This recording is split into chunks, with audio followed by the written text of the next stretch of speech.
우리는 신령한 사람들입니까? 아니면 육에 속한 사람들입니까? 저는 신령한 사람입니다 라고 말하기에 거리낌이 혹시 있으십니까? 아니면 저는 육에 속한 사람입니다 라고 말하는 게 더욱더 편하십니까? 스스로 자기 자신을 가리켜 신령한 사람이다 라고 말하기에는 조금 민망함이 있습니다. 그런데 오늘 여기 계신 성도 여러분들께 이 자리에서만큼은 이렇게 함께 옆에 있는 사람들을 바라보면서 함께 말하였으면 좋겠습니다. 나는 신령한 사람입니다. 나는 신령한 사람입니다. 여기 계신 한 분도 빠짐없이 모두 다 신령한 사람입니다. 그리고 더욱 그리하실 줄을 믿습니다. 고린도전서 2장 6절 이하의 말씀에서는 신령한 사람과 육에 속한 사람을 대조적으로 나타내고 있습니다. 이 두 집단을 나누는 기준은 9절의 관점으로는 무언가를 볼 수 있느냐, 무언가를 들을 수 있느냐, 혹은 무언가를 생각할 수 있느냐, 이것에 있습니다. 그리고 그 조건은 바로 성령 하나님이십니다. 다시 말해서 육에 속한 사람은 들을 수도 없고 볼 수도 없으며 생각할 수도 없다라는 것이죠. 이것은 사실상 눈이 멀었고 귀가 멀었고 또 인지조차 할 수 없는 상태를 가리켜 말씀하고 있습니다. 만약에 이런 영적 상태의 의학적인 판단이 있다면 그것은 영적 식물인간이라고 해도 과언이 아닐 것입니다. 아무런 생산적인 활동을 전혀 할 수 없는 상태, 그리고 그냥 생명만 붙어있는 그런 상태, 그렇게 살아가고 있는 삶입니다. 인간적인 마음을 조금 제쳐두고 그 상태에 대해서 정말 진실말을 말하면은 얼마나 비참한 인생이겠습니까? 얼마나 무능력한 인생이며 얼마나 의미가 없는 인생이겠습니까? 그래서 이런 사람을 가리켜 말을 할 때 그것은 그 사람의 지위나 아니면 명예나 부나 지식이나 이 권력 이런 것들과는 전혀 상관이 없이 말을 할 수가 있습니다. 왜냐하면 오늘 말씀 이전에 있는 고린도서 2장의 말씀을 보면은 이 세대의 통치자들에 대하여 그렇게 말하고 있기 때문입니다. 권력을 가지고 있는 사람들, 세상의 정점에 있는 사람들을 가리켜 그렇게 말하고 있습니다. 그들은 무능하다고. 8절 말씀을 함께 읽겠습니다. 고린도서 2장 8절 말씀입니다. 함께 읽겠습니다. 이 지혜는 이 세대의 통치자들이 한 사람도 알지 못하였나니 만일 알았더라면 영광의 주를 십자가에 못 박지 아니하였으리라. 아멘.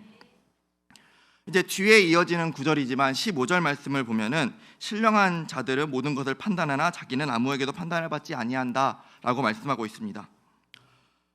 이 세상의 영적 통치자들, 이 세상의 통치자들을 우리는 영적으로 판단할 수 있다라는 것이죠. 정확하게 판단할 수 있다라는 거예요. 그래서 그들의 인생을 가리켜 다 놓고 말하기를 그들의 인생은 의미가 없다, 삶이 무의미하다. 그 이유가 무엇입니까?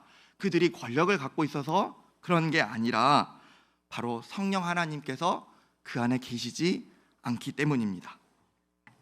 그들은 보지도 듣지도 생각하지도 못합니다. 그러한 것들이 무엇일까요? 바로 하나님께서 자기를 사랑하는 자들을 위하여 예비하신 모든 것을 보지도 듣지도 생각하지도 못합니다.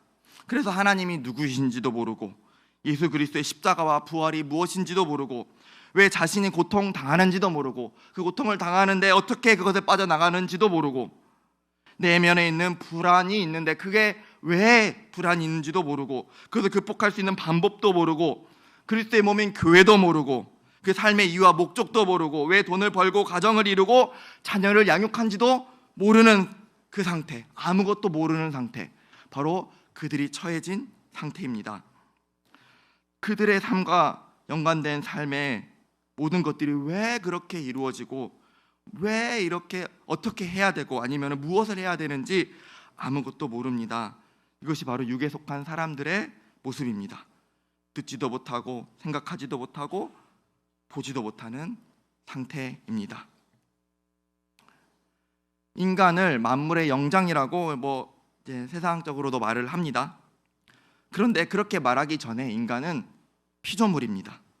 피조물이라는 것은 절대적인 조물주에 의존적일 수밖에 없습니다. 절대 의존적인 존재가 바로 인간이라는 것이고, 조물주를 알지 못하면, 조물주의 공급을 받지 못하면 할 수 있는 것이 아무것도 없습니다. 그런데 반면에 고린도 교회 성도들과 그리고 미래교회, 우리 교회 성도들은 어떻습니까? 우리는 신령한 사람입니다. 존재적으로 완전히 변화된 사람입니다. 왜 그런가? 바로 하나님께서 우리 가운데 거하신 성전이기 때문입니다. 고린도 교회 성도들과 우리는 세상 사람들과 마찬가지로 세상이었어요. 그런데 이제는 하나님의 성전이 되었습니다. 우리 함께 고린도전서 3장 16절 말씀을 다 같이 읽겠습니다. 시작. 하나님의 성전인 것과 하나님의 성령이 너 안에 계신 것을 알지 못하느냐. 아멘. 이제 하나님은 무소부재하신 분이다라고 알고 계시죠. 모든 곳에 거하시는 분이십니다. 그래서 만물에 거하시는 하나님이라는 개념도 있지만 하나님께서는 특별하게 거하시는 곳이 있습니다. 바로 이 자리이죠. 하나님께 영광 올려드리는 그 자리에 영광을 받으시고자 이곳 성전에, 교회에 거하여 주십니다. 그리고 또한 그리스도의 몸에 접붙임 받은 성도들 가운데 분명히 거하신다라고 방금 말씀이 이제 가르치고 있어요. 내 안에 거하시는 하나님, 이것을 우리가 이제 우리나라에서 있는 그 주거 시스템에 비유하면서 조금 설명을 덧붙여 보고자 합니다. 우리가 이사를 하죠. 그럼 전입 신고를 하게 됩니다. 그래서 주민센터로 찾아갑니다. 이 과정이 참 중요합니다. 왜냐하면 이것을 통해서 우리는 법적으로 내가 사는 곳이 여기다라고 보호를 받을 수 있기 때문이죠. 그래서 나의 주소지가 자동적으로 지금 살고 있는 그곳으로 전입 신고를 한 그곳으로 옮겨져서 주민등록상에도 바뀌어지게 되고, 또 국가의 중요 그 우편물들, 이게 막 저희가 그 각 기관마다 찾아가 가지고 우리 주소 바뀌었습니다 이렇게 안 하잖아요. 다 한꺼번에 바뀌어서 우리 집으로 전송이 됩니다. 그리고 내가 다른 사람이 저희가 이제 주소지를 변경한 전입 신고를 한 그곳에 다른 사람이 임으로 그곳에 와서 내 집이다라고 할 수가 없어요. 그리고 내가 살 수 있을 만큼도 우리가 살 수 있도록 법적으로 어느 정도 보호를 받게 되고요. 그리고 걱정 없이 살아갈 수도 있게 합니다. 이사 갈 때는 또 그것에 이제 보증금을 돌려받을 수 있는 근거로서 사용될 수가 있습니다. 그런데 또 이 주소지는 여러 곳일 수가 없어요. 전국에 딱 한 곳, 내가 살고 있는 전입신고를 한 그곳일 수밖에 없습니다. 그곳에서만 우리가 전입신고를 하고 주소상에 법적으로 등록을 할 수가 있게 됩니다. 내가 다른 일로 인해서 외지로 나아갔다 할지라도 내 주소는 그곳이에요. 그래서 이러한 것들이 하나님께서 우리 가운데 거하여 주실 때 일어난 것으로 우리가 비유적으로 보자면, 우리는 법적으로 하나님께서 거하시는 집이 된다라는 것입니다. 그래서 천국에 있는 주민센터에 하나님께서 등록을 하셨어요. 그리고 우리의 집은, 나는 하나님께서 거하시는 것이기 되므로 하나님께서는 우리의 세대주가 되십니다. 그리고 법적으로 보호받기 때문에 사단 마귀가 이 집에 주소지를 옮겨서 살고자 할지라도 하나님께서 그것을 막아주시는 것이죠. 만약에 제가 동의를 해서 문을 열어주면 사단 마귀가 들어오게 되지만 그것이 불법인 것입니다. 주거 침입하여 강제 침탈을 당하게 되는 것일 뿐입니다. 그래서 이제 여기 계신 성도들은 서울 중구 다동 155 센터플레이스 3층 미래교회에 누구라는 그 주소지를 가지고 있는 사람들이며 성전이며 그곳에 거하시는 분이 바로 하나님이시다라는 것입니다.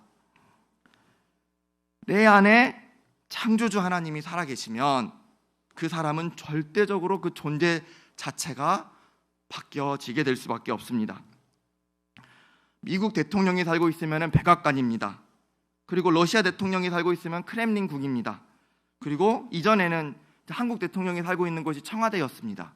그런데 만군의 여호와이신 하나님이 살고 계신 곳은 어떤 곳이겠습니까? 백악관, 청와대 비교할 바가 안 되겠지요. 창조주 하나님이 살고 계시면 존재적으로 차원이 다른 곳이 될 수밖에 없습니다. 그래서 내가 어디에 있든지 무엇을 하든지 하나님께서는 법적으로나 공식적으로나 나와 함께하여 주십니다. 그래서 우리는 예수님을 믿지 않는 사람들, 그들이 보지도 못하고 듣지도 못하고 생각하지도 못하는 그런 사람들, 그들과는 존재적으로 다른 사람들입니다. 또한 우리는 신분적으로 다른 사람들입니다. 이제 만약에 제가 중한 죄를 지어서 감옥에 갔다라고 예를 들어 보겠습니다. 근데 거기 가서 이제 풀려 나오게 되었어요. 이것이 복역들 다 한다든지 아니면은 형량이 감소가 되었다든지 무죄로 선고가 돼서 다시 풀려 나오게 됐다든지, 그러면 우리는 죄인의 죄수의 신분에서 이제 자유인의 신분으로 바뀌게 되는 것입니다. 이와 같은 감정은 여러분들께서는 저도 마찬가지고 이렇게 공감할 수 있는 것은 사실상 많이 없어요. 그런데 이것을 우리가 영적으로 보자면 우리는 죄수의 신분이었습니다. 우리 영적으로 다 죄수의 신분이었어요. 그런데 자유인의 신분으로 바뀐 사람들입니다. 바로 성령 하나님에 의해서 우리는 자유인의 신분으로 바뀌게 되었습니다. 우리 함께 로마서 8장 1절과 2절 말씀을 다 같이 합독하시겠습니다. 시작.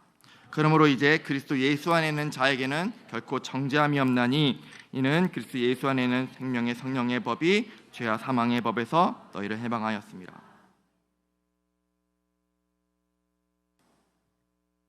죄수의 신분과 복역을 끝내서 밖으로 나온 자유인의 신분은 다를 수밖에 없습니다.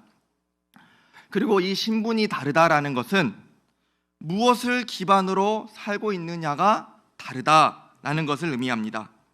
죄수의 삶은 자유도 없고 성과도 없고 보상도 없고 오직 책임만 지고 있는 삶입니다. 삶에 죄를 지었다라는 그 죄책감과 양심의 가책이 늘 한켠에 있습니다. 또한 나로 인하여 고통받은 사람, 그 사람에 대해서 내가 늘 죄책감을 가지고 살아가게 됩니다. 혹은 나를 이 지경으로 만들었다라는 그 사회나 어떠한 대상이나 사람들에 대하여 내가 늘 분노와 미움을 가지고 있는 상태로 살아가게 되는 것이고, 또 자유에 대한 갈망 그리고 결핍과 결여가 삶의 기반일 수밖에 없습니다. 그런데 자유인의 신분은 빚을 지는 것이 단 하나만 있는데 그것은 오직 사랑에만 빚을 지고 삽니다. 우리 로마서 13장 8절 말씀 보겠습니다. 함께 읽겠습니다. 피차 사랑의 빚 외에는 아무에게든지 아무 빚도 지지 말라. 남을 사랑하는 자는 율법을 다 이루었느니라. 아멘. 이제 군대에 가셨던 분들은 많이 공감을 하실 이야기인데요. 이제 그 병사 중에 중대에 실세가 한 명씩은 있어요. 그래서 어깨에는 이제 견장을 차고 다니고, 또 이제 상병 말이나 병장 초가 되겠죠. 지금은 그렇게 안 하겠지만 이제 그 사람이 뭔가 화가 난 일이 있었어요. 그래서 내 밑으로 다 집합하게 되면은 그 밑으로 다 집합을 할 수밖에 없는 그런 시대가 있었습니다. 그런데 그런 권력을 가지고 있는 사람도 부러워하는 게 있었어요. 그 사람이 부러워한 건 더 높은 권력을 부러워하여서 소대장이나 중대장이나 혹은 가끔씩 오는 쓰리스타나 아니면 행보관이나 이런 사람들을 정말 부러워했을까요? 그런 사람을 부러워하지 않아요. 뭘 부러워했냐면 전역한 사람을 부러워해요. 말년 병장은 전역한 나를 기다리면서 그날만을 손 꼽고 살아갑니다. 왜냐? 신분 자체가 다르잖아요. 현역 병사에서 민간인이라는 신분 자체가 달라서 그 민간인을 부러워하며 살아갑니다. 신분이 달라서 얻게 되는 가장 큰 것이 무엇이냐? 바로 자유입니다. 얽매인 곳에서부터의 자유, 죄로부터의 해방, 그 짓눌림으로부터의 해방, 양심의 가책과 죄의 결과에 대해서 자유, 죄로 인하여 발생되는 형량에 대해서 자유, 이 모든 것에 대하여 자유, 이것이 자유인의 인생이죠. 바로 그 자유인이 누구냐? 바로 나예요. 그리스도인이에요. 기독교인이에요. 바로 성도이신 여러분들입니다. 여러분들은 자유인입니다. 생명의 성령의 법이 이제 내 안에 오셔서 나에게 새로운 신분을 허락하여 주시고 나에게 자유를 주셨습니다. 그래서 이어지는 말씀이 바로 신령한 사람들에 대한 말씀들입니다. 제가 그것을 이제 간략하게 요약을 했지만 또 한번 살펴보겠습니다. 10절 말씀을 함께 읽겠습니다. 오직 하나님의 성령으로 이것을 우리에게 보이셨으니 성령은 모든 것 하나님의 깊은 것까지 통달하시느니라. 아멘.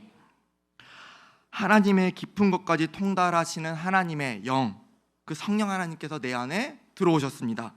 그래서 이것은 내가 하나님께서 모든 것을 알고 계시기 때문에 이제 나도 모든 것을 알게 되었다라는 그런 의미라기보다 이제 다른 구절을 함께 보면은 이 말씀이 무엇인지 좀 더 명확하게 알 수가 있을 것 같습니다.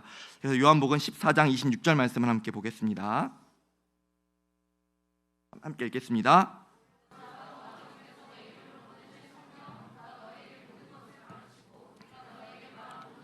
생각나게 하리라. 아멘. 이 말씀은 이제 적재적소에 우리가 하나님의 말씀을 구하고 살아갈 때 하나님께서는 그 말씀을 떠올려 주신다라는 의미를 가지고 있습니다. 그래서 내가 입술로 범죄하기 전에, 내가 행동으로 죄를 범하기 전에, 내가 마음에 죄를 품기 전에, 내가 그릇된 선택을 하기 전에 나에게 복된 선택을 할 수 있도록 성령 하나님께서 나에게 가르쳐 주신 말씀을 떠올려 주신다라는 말씀이죠. 그러려면은 우리에게 뭐가 필요하겠습니까? 바로 말씀이 축적이 되어야 합니다. 그래서 우리 얼마 전에 이제 아직 진행 중이신 저를 포함하여 많은 분들이 있을 수도 있지만 교회됨의 40일, 이 말씀은, 이 기간은 우리에게 말씀을 축적해 주시는 시간입니다. 우리 안에 말씀이 축적이 되어야 성령 하나님께서 그 말씀을 기억나게 해 주십니다. 내게 말씀이 없으면은 기억나게 해 주실 성령의 말씀도 있을 수가 없겠죠. 이 말씀을 우리는 정말 귀하게 여겨야 합니다. 또한 말씀이 선포되는 그 시간이겠죠. 이 시간도 포함하여 주일 예배도, 새벽 설교도, 하나님께서 말씀이 선포되는 그 모든 순간마다 이 말씀은 우리에게 말씀이 축적되는 시간으로 하나님께서 은혜로 허락하여 주십니다. 그래서 성령 하나님께서는 모든 것, 곧 하나님의 깊은 것까지 통달하시느니라 라는 이 말씀 또한 여러분 마음 가운데, 심령 가운데 축적되시기를 주님의 이름으로 축복합니다. 여러분들은 모든 것에 대한 하나님의 깊으신 계획과 뜻을 성령 하나님을 통하여 우리 가운데 생각나게 하실 수 있도록 우리에게 가르쳐 주시겠다라는 말씀입니다. 또한 이제 12절 말씀을 보시면은 하나님께서는 우리에게 주신 은혜가 무엇인지 그것을 알려주신다라고 말씀하고 계십니다. 이 말씀은 하나님의 사랑입니다. 선포되는 이 말씀은 하나님의 사랑입니다. 왜 그러냐? 여러분들 가운데 이 말씀이 이해가 되고 말씀이 우리의 심령 가운데 들어갈 수 있는 이유는 바로 성령 하나님께서 우리에게 임하여 계시기 때문이며, 성령 하나님은 하나님의 사랑으로 우리 가운데 부음받으신 분이시기 때문입니다. 이 말씀은 사랑입니다. 14절 말씀에는 이제 육에 속한 사람들에 대하여 이제 처음 제가 이제 말씀을 드린 우리와 다른 존재들, 하나님이 계시지 않은 그 육에 속한 사람들, 이 사람들과 신령한 사람들을 대조적으로 계속 이제 비교하면서 말씀을 전하고 있는데, 이 사람들은 성령 하나님의 일을 받지도 못하고 어리석게 보며 알 수도 없는 사람들이다라고 말씀하고 있습니다. 그래서 이런 사람들에게 우리가 영적인 이야기를 해요. 그러면은 이해를 잘 못하죠. 받아들이지도 못하고, 왜? 그것을 귀를 기울이기는 하는 것 같은데 전혀 이해하지 못하는 그런 반응들을 우리가 때로 볼 수가 있습니다. 하나님의 일은 하나님의 영 외에는 알 수가 없기 때문입니다. 그런데 우리 신령한 사람이 모든 것을 판단할 수 있는 근거가 무엇입니까? 바로 하나님께서는 하나님의 깊은 것까지 통달하시는 분이시고 그 영이 우리 가운데 계시기 때문이며, 우리는 그리스도의 마음을 가지고 있기 때문입니다. 그래서 세상 사람들은 그리스도에 있는 마음을 가진 사람들을 판단할 수가 없어요. 어리석게 보는데 그 판단이 맞습니까? 그렇지 않잖아요. 우리를 판단할 수가 없습니다. 우리는 그리스도의 마음을 가졌으며 하나님의 영을 가진 사람들입니다. 그리고 우리는 창조자 하나님께서 우리 가운데 거하여 주셔서 우리의 존재와 신분이 차원이 다른, 전혀 다른 사람으로 살아가고 있는 신령한 사람입니다. 이것을 기억하시길 바랍니다. 그런데 이제 오늘 우리가 읽은 본문의 말씀, 고린도전서 3장 1절부터의 말씀은 사도 바울 선생님의 논조가 전혀 달라지게 됩니다. 함께 1절 말씀을 읽겠습니다. 시작.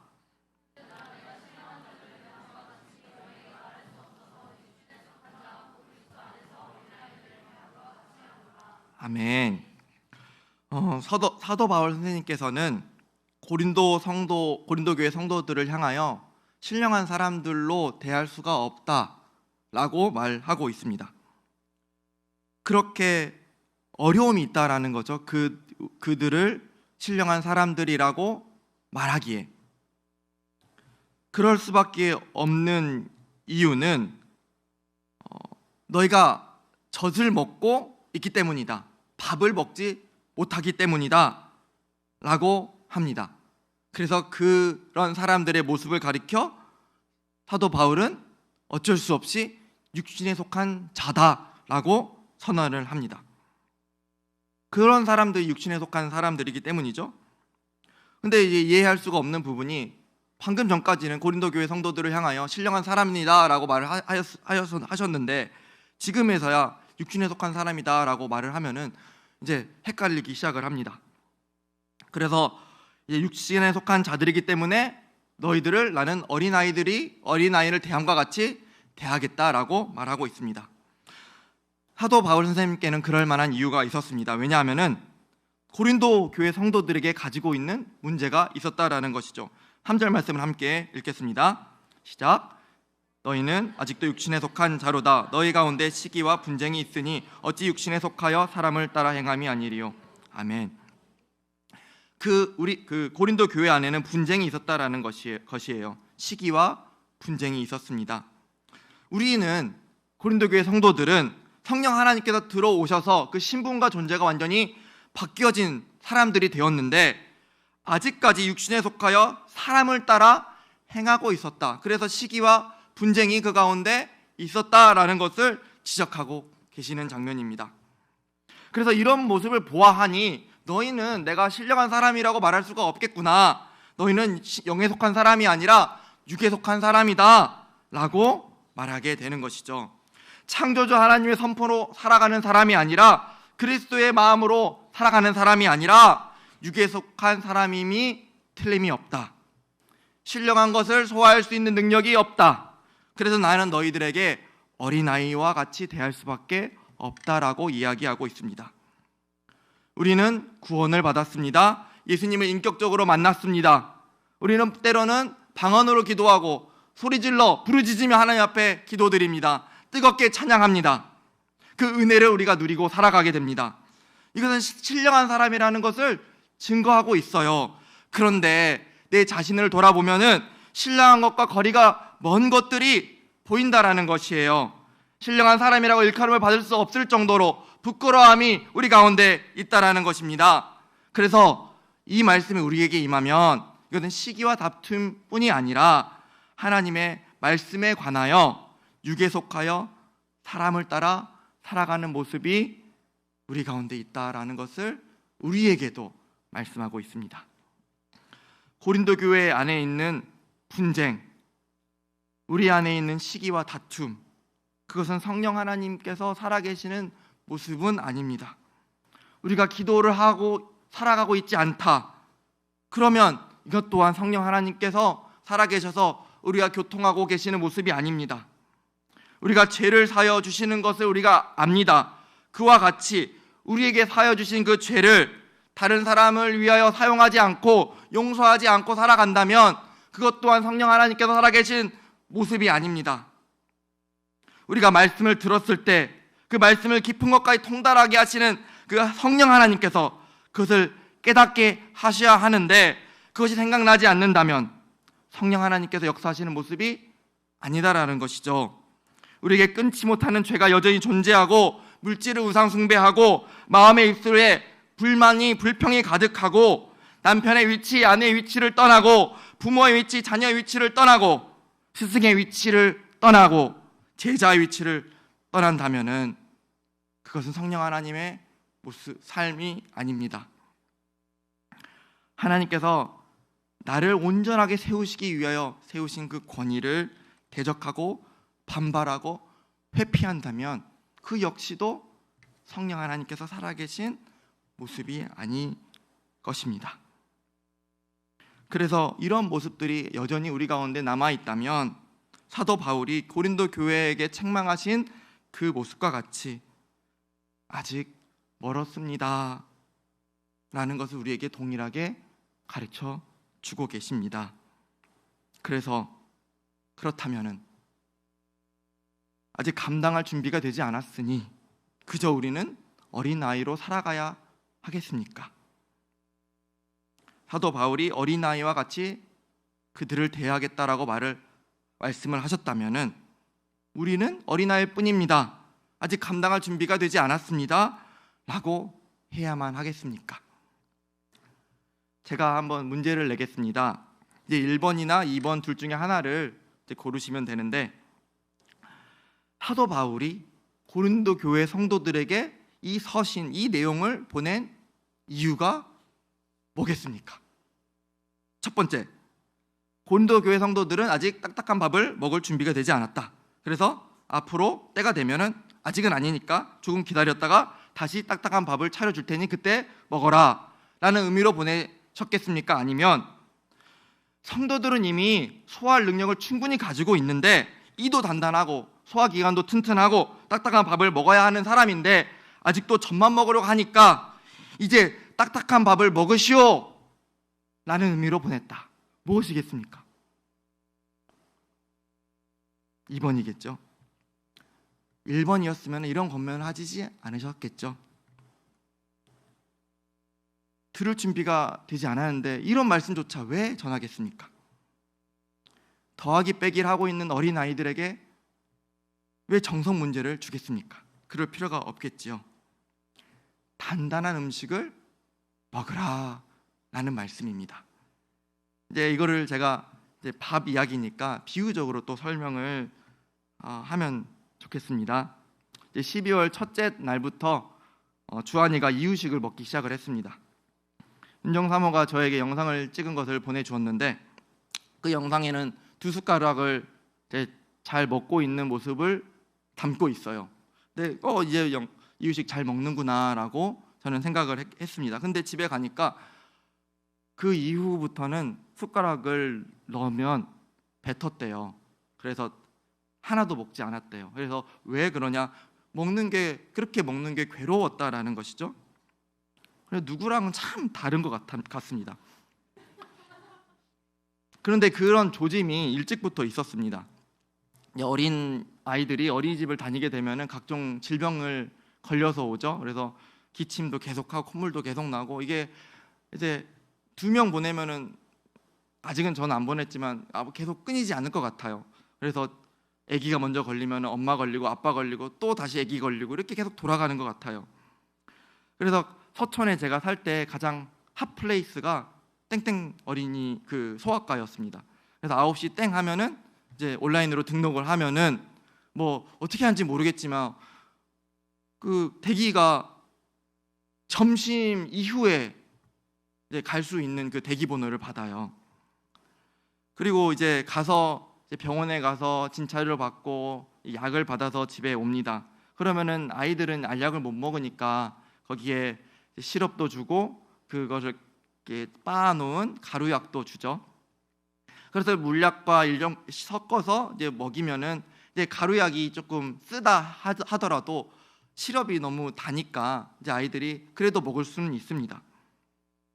그래서 제이는 첫 번째 시도부터 너무 잘 먹고 그 용기에 있는 달달한 것을 핥아 먹고 물에 담아서 또 먹었어요. 그런데 주한이는 그것을 주니까 시럽이 아무리 달다 하더라도 그 쓴 맛 때문에 그거를 못 먹었대요. 그러니까 먹으면 울었대요. 그거를 딱 빨게 하면은. 그래서 어쩔 수 없이 그 분유에 시럽과 약을 타서 그걸 섞어서 줄 수밖에 없었다라고 합니다. 이 아이는 왜 이 약을 시럽을 못 먹었겠습니까?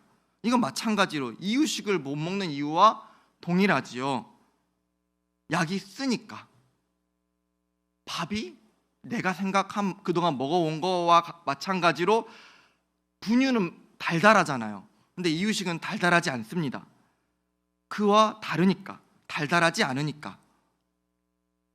약을 못 먹는 것, 이유식을 못 먹는 것은 내가 그동안 먹어왔던 부드러운 음식과 다르기 때문에 먹지 못하는 것입니다.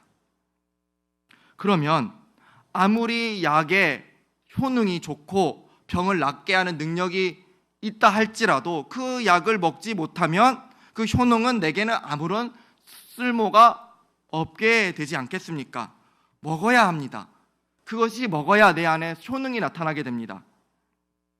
그리고 또 식성이 좋은 제이도 못 먹는 것이 있어요. 매운 것을 못 먹습니다.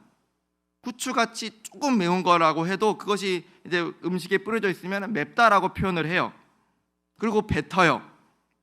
고춧가루 한 알을 집어서 먹은 적이 있었는데 매워서 물을 계속 먹었어요. 역시나 못 먹는 것이 있다라는 거죠.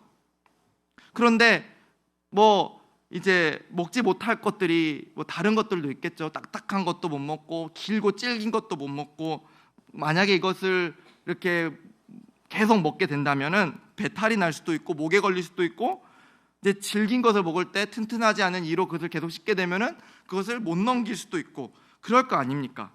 그래서 잘게 썰어주거나 그나마 부드러운 것들을 주고 있습니다. 그리고 점차 그 먹을 것의 범위가 넓어져 가는 것입니다. 근데 여러분들은 잘 아시다시피 제일 딱딱한 거 잘 먹습니다. 차가운 것도 잘 먹고 사실상 다 소화할 수 있다라고 보면 좋겠습니다. 그래서 저도 진사 그 땡땡갈비 거기를 가는 날을 손꼽아 기다리고 있습니다. 그런데 만약에 주한이나 제이뿐만 아니라 어른들이 먹어야 할 음식을 먹지 않고 매일같이 매 식사마다 분유를 먹게 된다면 어떻게 되겠습니까? 만약에 목으로 못 넘기는 환자나 장기간 금식을 해서 부드러운 음식을 먹어야 되는 상황에 처한 사람이나 자극적인 것을 먹지 말아야 되는 사람은 있을 수 있죠. 그런 사람들은 제외하고 어른들이 먹어야 될 음식을 먹지 않고 계속 분유만 먹게 되면은 이 사람의 영양 상태는 어떻게 되겠습니까? 부드러운 말씀도 먹을 수 있고 달콤한 말씀도 먹을 수 있고 딱딱한 말씀도 먹을 수 있고 매운 말씀도 먹을 수 있고 쓴 말씀도 먹을 수 있고 질긴 말씀도 먹을 수 있습니다. 다 드실 수 있습니다. 소화하실 수가 있습니다. 그래서 사도 바울이 고린도 교회 성도들에게 그리고 우리들에게 선포하는 말씀은 못 먹으니까 부드러운 음식만 먹으라라는 것이 아니라 너희는 딱딱한 음식을 먹을 수 있는 그 소화 능력이 되니까 이제 한 단계 성장하여서 장성한 분량으로 한 단계 성장하여서 신령한 사람들로 자라게 할 하나님의 말씀을 먹어라 라는 선포인 것입니다. 우리가 세월이 많이 지났어요. 이제 예전에는 부드러운 음식만 먹을 때도 있었어요. 그런데 이제 밥상에 차려진 음식 자체가 달라졌습니다. 음식들이 바뀌어졌어요. 가시도 있을 수가 있어요. 발라 먹어야 돼요. 근데 이런 밥들이 매일같이 나오게 되는데 그 말씀을 우리가 먹지 못한다면 우리는 어떻게 살아가게 되겠습니까? 차려진 음식 먹어야 합니다. 그런데 알고 보니까 예전에 먹던 음식과 비교할 수 없을 정도로 이 음식들은 우리의 몸을 윤택하게 하며 값진 영양소로 가득한 음식이었던 것입니다. 내게 그것을 먹을 준비가 다 되었습니다. 익숙하지 않다고 쓰다고 그것을 거부하는 사람이 아니라 그것을 먹는 사람이 되어야 한다라는 말씀이죠. 우리는 신령한 사람입니다. 여러분들에게는 충분히 말씀을 소화할 수 있는 능력, 튼튼한 장기, 튼튼한 치아, 그리고 튼튼한 기관들이 내장되어 있습니다. 마음에 들지 않은 것들이 있다면 털어내셔야 되죠. 내 뜻대로 고집하고 있었던 것들이 있다면 이제는 내려놓으실 때가 되었다라는 것이죠. 내가 아직 때가 이르지 않았다고 미뤄왔던 것들이 있다면 이제 그것을 시행하실 때가 되었다라는 것이죠. 왜냐하면 우리는 예수 그리스도께서 하나님의 그 사랑하시는 자들을 위해서 처음부터 예비 두셨던 것들, 그 감춰졌던 그 비밀인 성령 하나님을 우리 가운데 보내어 주셨기 때문입니다. 그것으로 말미암아 우리는 듣기도 하고 이제 보기도 하고 우리는 그리스도의 마음을 가질 수도 있는 사람들이 되었습니다. 하나님의 깊은 것까지 통달하시는 성령 하나님의 그 마음을 이제 우리는 가지게 되었습니다. 이제 성령 하나님과 교통하는 사람이 되었습니다. 이제 우리는 육신에 속한 자가 아니라 신령한 사람들입니다. 그러면 딱딱한 말씀을 먹어야 합니다. 우리는 인내를 해야 되고 십자가를 지고 나아가야 합니다. 그러면 이전 것보다 비교할 수 없을 만큼 그 하나님의 은혜가 우리 가운데 임하게 될 것입니다. 우리는 또한 하나님의 말씀이 하나님의 사랑이라는 것을 기억해야 할 것입니다. 제가 약 3년 전에 10월 달 경이었는데 그때 하나님께서 저에게 선포하신 말씀이죠. 이 모든 사람들에게 선포하신 말씀이지만 제게 선포하신 말씀을 하나님의 말씀을 듣게 되었습니다. 그것이 하나님의 사랑이구나. 하나님의 선포하신 그 말씀, 비록 책망의 말씀이 그 가운데 있다 할지라도 그 말씀은 내게 사랑이구나. 하나님의 사랑이 내게 임하였구나. 그 말씀으로 말미암아 내가 변화를 받겠구나. 그 말씀이 나를 변화시키시겠구나 라는 것을 깨닫게 된다라는 것이죠. 그 말씀이 사랑으로 임하였고 이제 저는 그 생명으로 살아갈 수 있는 힘을 얻으며 살고 있습니다. 만약에 여러분들 가운데 세상의 영이 이미 제 안에서도 마찬가지고 세력을 구축하고 있다 할지라도 그리고 이미 내 스스로는 어떻게 할 수 없을 정도로 그 세력이 견고해져 있다 할지라도 우리는 때에 따라 하나님의 양식의 말씀을 먹으며 그 견고한 세력을 무너뜨리고 거룩한 하나님의 성전으로 하나님을 모시며 살아가야 할 것입니다. 말씀을 사모해야 합니다. 말씀을 먹어야 합니다. 하나님은 사랑이십니다. 예수님께서는 하나님의 그 사랑으로 이 땅 가운데 오신 분이십니다. 또한 그 하나님은 그 예수님은 십자가를 지시고 십자가에 못 박혀 돌아가심으로 그 사랑을 확증하셨습니다. 성령 하나님께서는 그 사랑으로 우리 마음 가운데 부음받으신 분이십니다. 그 성령 하나님께서는 하나님의 말씀을, 예수 그리스도의 말씀을 우리 가운데 생각나게 하시는 분이십니다. 그 말씀은 하나님의 사랑의 말씀이시지 않겠습니까? 하나님의 말씀은 사랑입니다. 그 하나님의 말씀을 오늘 이 자리 가운데 계신 성도들 여러분들께서 드시기를 바랍니다. 우리 함께 찬양하시겠습니다.